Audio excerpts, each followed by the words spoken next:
Good morning. Good morning. Happy Wednesday. Happy Wellness Wednesday. Happy Halloween candy hangover day, if that's a thing for you. And I hope you are all having a fabulous start to the day. I know you are probably just getting started, or maybe you've been at it for a while already this morning. If you are just stumbling on my page, my name is Donna. I am a wellness advocate, a mom, a nana, an activewear fanatic.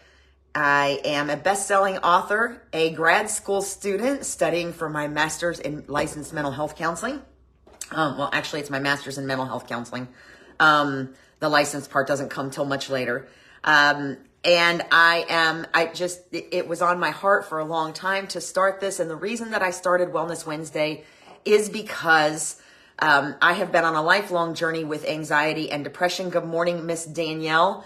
I have been on a lifelong journey with anxiety and depression, and I consider myself to be in recovery now, and find that when other people have shared their tips with me and when I have shared my tips with others, that it has tremendously helped everyone involved. So this seemed like a great way to do exactly that with whoever has time to be on or listen or come back and look later. So if you're new to the page and you can't watch the whole thing, I usually try to keep it around a half an hour, then it's always here for you to come back to later. You can save it. You can send it to yourself, share it to your own page, whatever, so that it's easy to find. Good morning, Miss Carla. So happy November. So excited that there's a whole new month ahead of me, still trying to figure out what happened to October. I don't know if you feel me there, but whew, October was a blur. And I'm still not sure about September either. So if you're here, let me know you're here. If you don't see this till afterwards, let me know that too, just so that I know you saw it. Our Halloween episode was a lot of fun last week.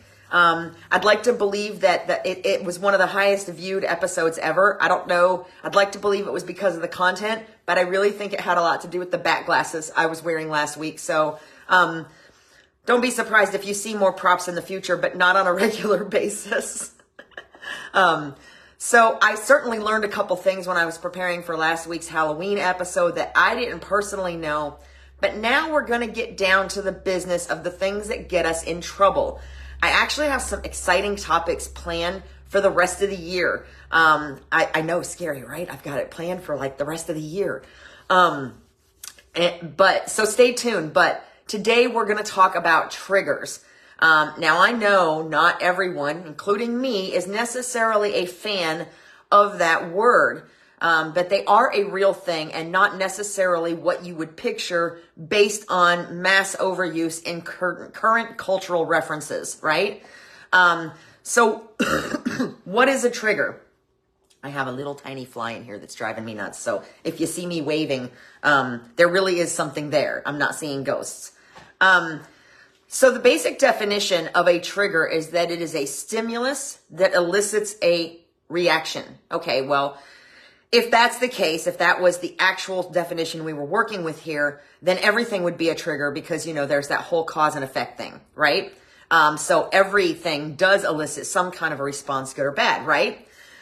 In mental health, however, it's something that we may or may not be aware of that brings on or worsens symptoms of a disorder we might have or a traumatic memory we might have, if that makes sense. So according to Healthline, it is something that affects your emotional state by causing extreme overwhelm or distress and affects your ability to remain present in that moment and brings up a specific thought pattern or influences your behavior. Good morning, Miss Erica. So that sounds a little bit more like the kind of trigger I'm hoping you thought of when I mentioned it, right? So triggers are often, there's that silly little fly. Triggers are, I think it likes my light. Triggers are often specific phrases, odors, or sounds that bring to mind something traumatic like abuse, military conflict, assault, or loss of a loved one. For example, you might, if you've lost somebody close to you and you happen to smell their perfume in the air, it may trigger memories of that person and maybe some unprocessed grief that you're feeling.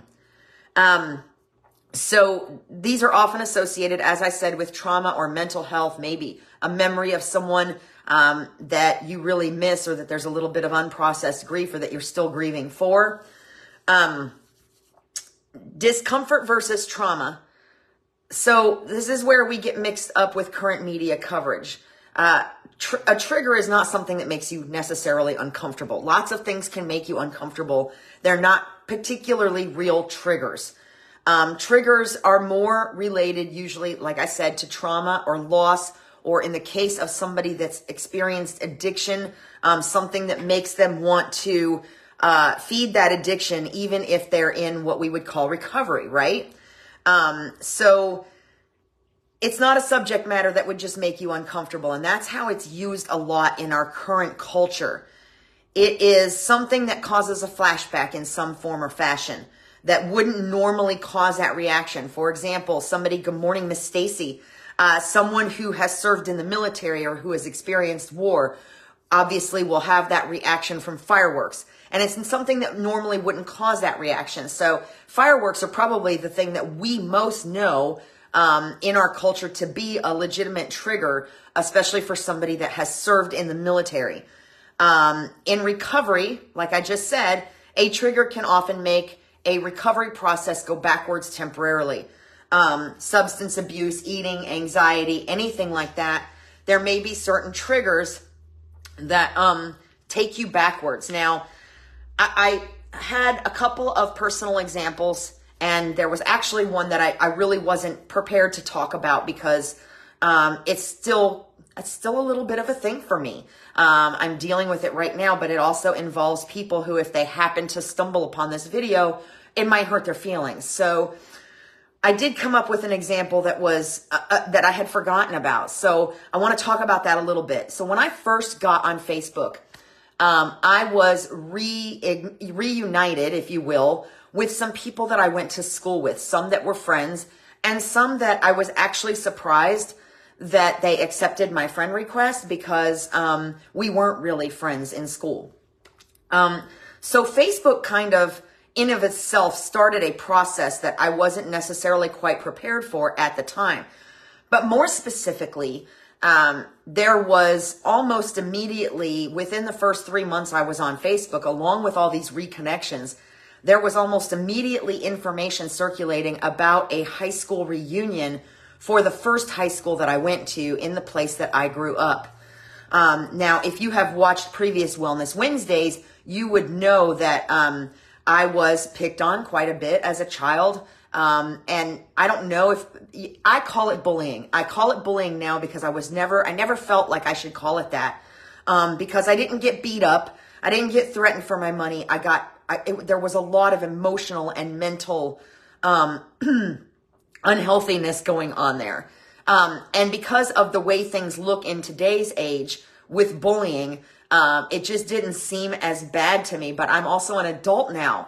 And I was also taught to minimize that. So bottom line is I was bullied as a child. I was picked on a lot. I was called names. I really, really struggled as a child. So needless to say, this high school reunion comes up through Facebook, and I hadn't, been in contact with a lot of these people for years, friends or not friends. So a lot of memories and a lot of things that maybe weren't even at the forefront of my brain were starting to come back. And it was having an impact on my general emotions. And I didn't realize it right away.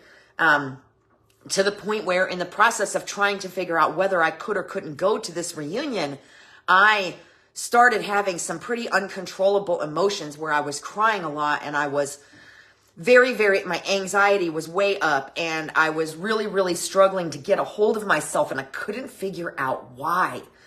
And the trigger was this reconnection with all of these people, again, friends or not, because they were all connected to these memories I had as a child, that I had apparently not really processed that well. So that's an example, a personal example of mine, of what kinds of things can trigger, or can be a trigger. So how do we recognize them? Well, common trigger symptoms will look like fear, panic, or anxiety. And they may include physical symptoms like a rapid heartbeat, sweating, trouble breathing, or physical tension like facial twitches, jaw tension. I have another quick story here about an ex-boyfriend. We were kind of on again, off again for quite some time. And the last time that we broke up, I had made the decision that I was just going to stay angry at him. And if I stayed angry at him, then I would somehow be better able to stay away from him, right? And not give in to phone calls, texts, whatever. The problem was that it was such a strong amount of anger that I was not processing, that every time he came to mind, I found I was developing these little facial twitches, like this lip right here. My upper lip would kind of twitch up and down like a snarl almost. And I had an eye twitch. And it took me a while to figure out that it was related to this anger that I was repressing and just trying to purposely hold on to help myself stay away from that situation. So it can look like facial twitches or physical tension. Uncontrollable emotions, like I just described with the high school reunion issue, fight or flight response, fight, flight, or freeze, where you either want to run and hide, or you want to maybe pick a fight with somebody, or freeze, which is kind of a newer addition to the fight or flight response. Freeze, where you're so caught up in what's happening with this emotion that you can't even function. You've just stopped functioning. And you may just kind of be spinning around in circles, metaphorically or literally. Rumination, negative thoughts, delayed outbursts. So here's another story about a time with my ex-husband where he left a wooden spoon soaking in the sink. And I couldn't even tell you what it was now, but I was clearly upset about something else that I wasn't talking about. And I just lost my noodle over this wooden spoon in the sink. And when I was done with my tirade, he kind of looked at me and he's like, that can't be all about a wooden spoon, because if it is, something is wrong. And he was right. I had other feelings that I was angry about something else, and I was repressing it, and I wasn't talking about it, and I wasn't dealing with it.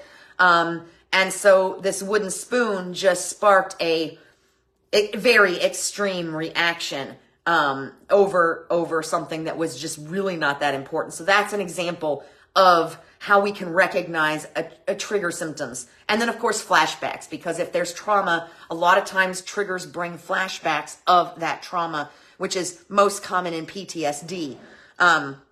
So what do we do about them? How do we handle them?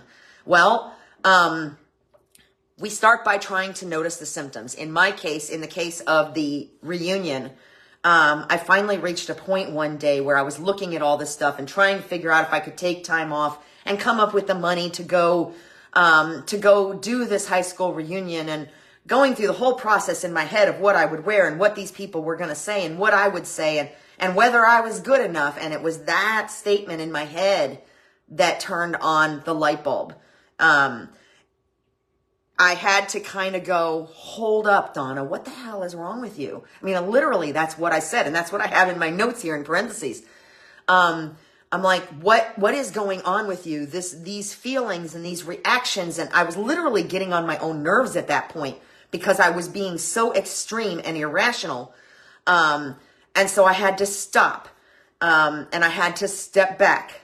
And this is the next couple of things here. I had to go, okay, what has changed that has suddenly caused me to be so irrational and emotional and angry and anxious? What has changed? And so I kind of had to go back through the past few weeks and realize that everything I was experiencing was tied up with Facebook and with this high school reunion.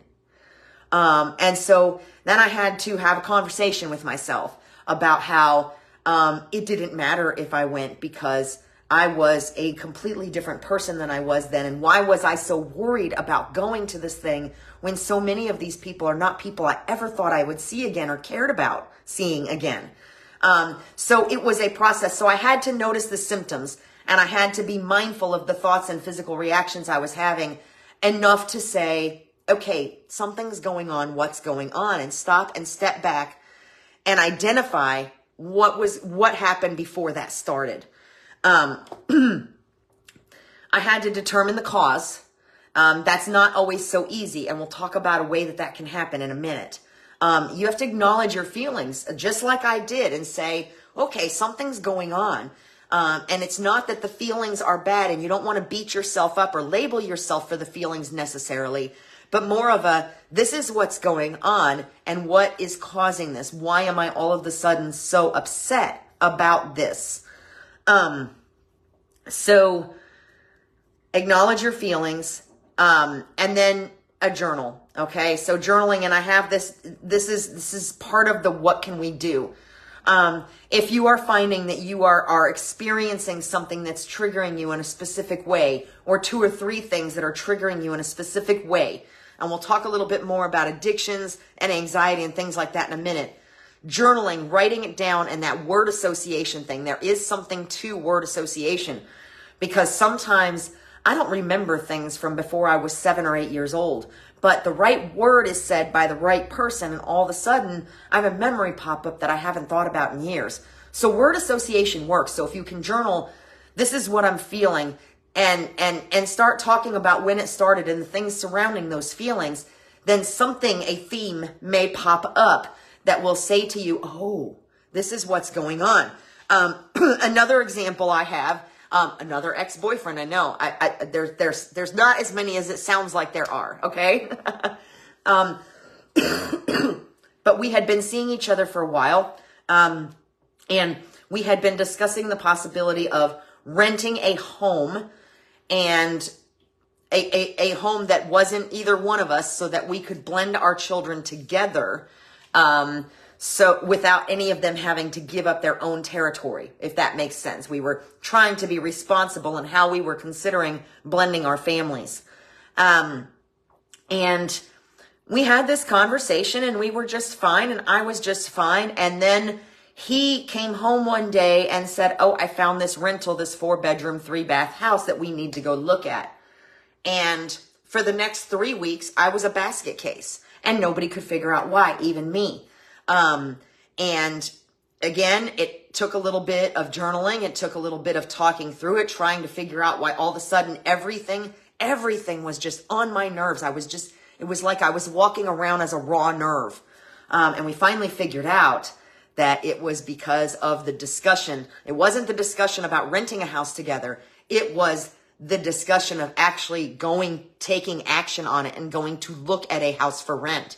And something inside of me, having been divorced at that point for quite some time and not being obviously anywhere near ready to get into that depth of a relationship, by moving in together, struggling with some other things I had related to that this idea of going and actually pulling the trigger, if you will, for lack of a better way to put it, and looking at this house together and taking action on what we'd been talking about, just kind of sent me off the fence on the other side. So it took a little bit. So journaling and being mindful of what's happening around you, it took about 3 weeks to figure out that that's what my problem was. And once it was discussed, and we decided to drop the discussion of renting a house together because I clearly wasn't ready, everything just kind of calmed down. So acknowledging, being aware of what's going on with you, and journaling that can really, really help. In the instances of recovery, if you're recovering from anxiety like I am, if you're recovering from substance abuse, sometimes avoidance is necessary.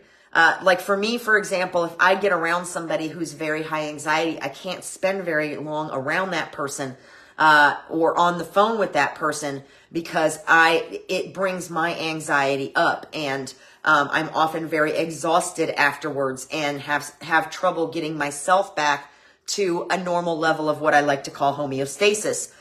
So sometimes avoidance is necessary. Obviously, if you have trouble with substance abuse, the best move, if you're still struggling, especially if you're experiencing triggers, is to avoid places and situations where you can get on that. Obviously, you're not going to walk into a bar if you're a recovering alcoholic that's experiencing a trigger. And if you find yourself in one, then it's important to be able to step back and remind yourself that this is not how you want to handle things, which is where practicing positive responses And even sometimes redirecting your thinking to do the opposite of what you're feeling. Like if you feel like you need to go run and hide and that's not an option, then sometimes you have to do the opposite. So practicing positive responses to those triggers, learning to recognize them, and that sometimes you're in a situation where you can't hide from it and you can't avoid it. And think about how you are going to respond in your journaling. Write down, make a plan for how you would respond.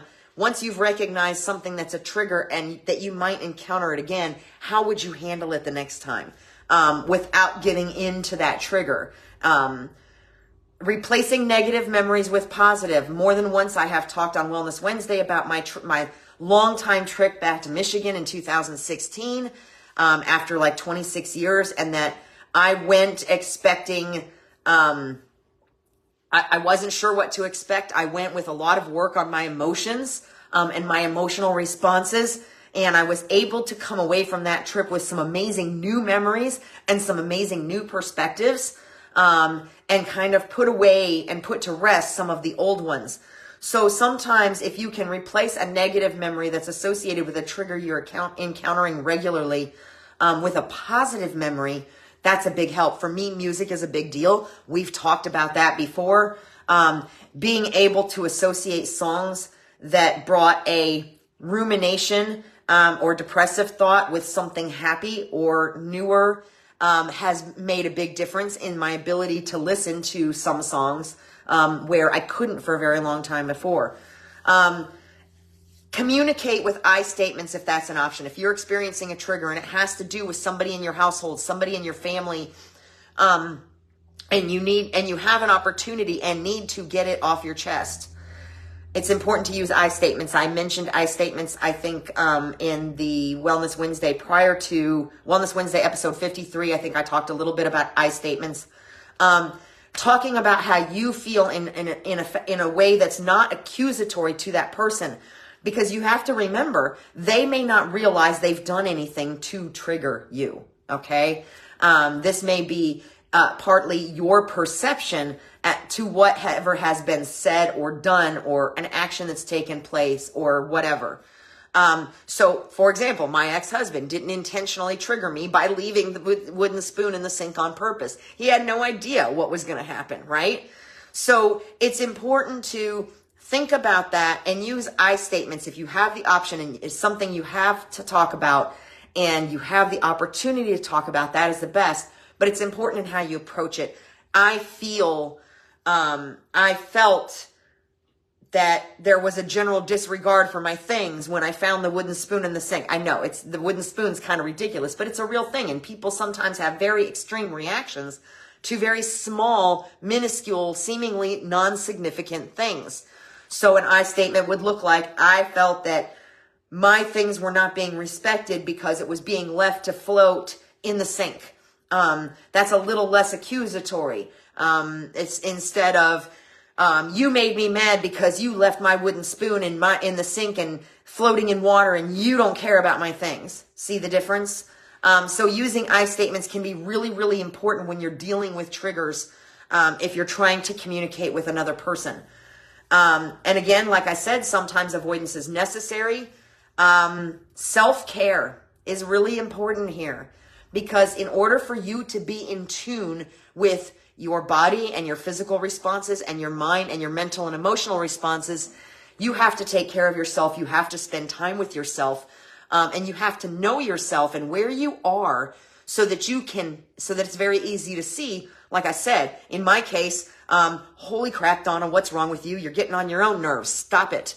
You know what I mean? So that you can recognize those things when they're happening and take that step back and go, all right, something's going on here. What is it? Let's figure it out. And then of course, if you are having very extreme responses, you're again, uncontrollable emotions, locking yourself in your house or your room for days at a time, anything that might be indicators of a major depressive episode or a major anxiety issue, it might be time to seek help. If you can't figure out what it is and you're in the throes of an extreme response for several days, you're thinking about physical harm to yourself or to others because of whatever's happened, then you truly need to seek help. And if you don't have insurance and you don't have that kind of coverage or just don't know where to start, NAMI is a fantastic resource all over the nation with shared learning support groups that are kind of like this. They kind of share their own experiences. There's no doctors there. Sometimes that's easier for people to start with. Support groups are amazing. And NAMI Citrus does have a couple of those too. So if you're in Citrus County, NAMI Citrus is a thing. If you're not in Citrus County, you can get on the NAMI national website, which is NAMI.org, and you can hopefully find a support group near you if you are finding that you need to seek a little bit of help because the stumbling block of a trigger is turning into more of a wall you can't get through or around. Or if you're, like I said, if your reactions are very extreme and you're considering self-harm or harm to somebody else, then it's time to seek help. And that's really important to know and recognize and be honest with yourself all through the process about what's triggering you and what's causing the emotions and whether or not it's time to get help, or if journaling and self-care and changing the way you approach it is actually going to fix the problem. So remember, that's about, we could dig into this topic for days. Of course, most of the topics that we cover, we could. A lot of wellness is about mindset and how we approach things. And I hope you found this helpful. So what I'd like to remind you of is that triggers are generally related to trauma, except in the case of addictions. And oftentimes addictions are entered into because of trauma, but not all the time. Some people just they try something and they become addicted to it. But triggers are generally related to trauma, except in the case of recovery or addictions. And that it's important to be open-minded and don't assume that if somebody has in fact triggered you, that they're acting deliberately to do so. It might just be that they've done something. I know that a woman who has been in an abusive relationship might see a movement of a hand from a new relationship that's totally non-abusive. But if that person makes a certain face or moves their hand in just the right way, all of a sudden they're back in that situation and they're in fight or flight because they think they're about to be abused. So be open-minded and don't assume, again, in this case, new guy, not abusive, wasn't doing anything intentionally, but it was a simple sudden movement or facial expression or something that put her back there in that situation. So keep in mind and don't assume that someone is acting deliberately to trigger you. I have something I call a minimum weight rule. And I exercise it in a lot of situations, and it really helps keep me on track. If I wake up in the morning and I have an email that makes my head want to explode, I will put my phone down and I will walk around and I will do other things in the morning and I will wait a minimum of an hour. Usually I joke about a minimum 4-hour wait rule before I respond to make sure that I am responding and not reacting.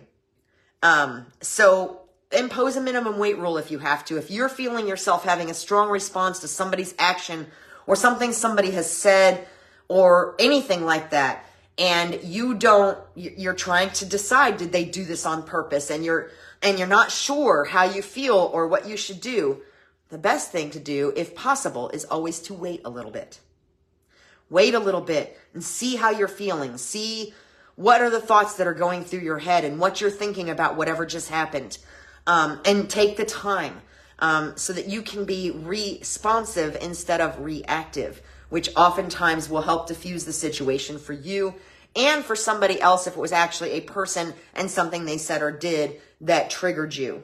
And just know that recognizing it is the first step to fixing it. I know that's something that's been said for years in terms of mental health, addiction, anything like that, but it's true. If you aren't paying attention to you, and taking care of you in a manner that allows you to recognize when something has set you off irrationally that you don't understand and take that step back, then you're never going to figure out how to fix it because you have no idea what's going on, which is why we're having this Wellness Wednesday today. So that, maybe you have something going on right now that you didn't think of in terms of a trigger, or you had a reaction to somebody it never occurred to you that had something to do with something that happened before.